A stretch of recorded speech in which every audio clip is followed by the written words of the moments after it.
Corough Drums was started in May 1978 as a result of me leaving the First Bolington Scout Band, as the kids wanted to carry the band on.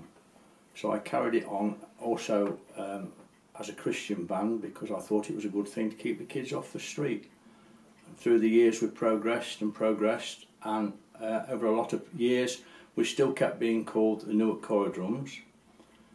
And in the end, the town never seemed to want to support us being called the Newark Corough Drums or do anything for us. And the children all got me together one day in a group and said, "Mr. Wright, what would you call this band if you decided to change the name?" And I looked at the uniforms and just came up with, well, I would change it to the Newark Red and Greys Youth Marching Band, also because the old Newark Yeomanry Band in the town wore a grey uniform.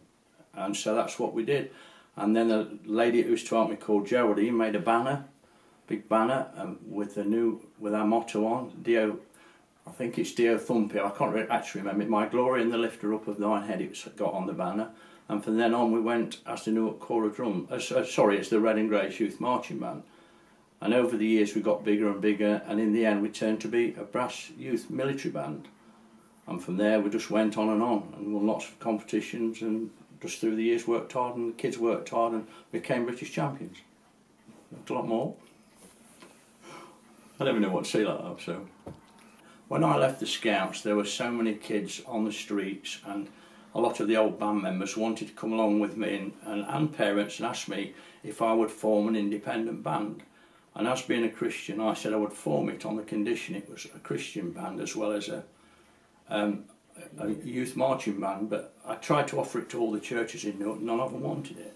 So in the end I decided to go alone and form it for the kids. And a lot of the kids from the Scout Band, which I at first told them not to come along, on my first band practice all turned up outside the door.